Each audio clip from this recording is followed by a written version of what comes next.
अहंकार चित्तानि न च श्रोत्रजिह्वे न च घ्राणनेत्रे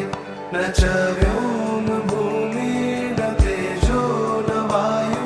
चिदानन्दरूप शिवोऽहं शिवोऽहम्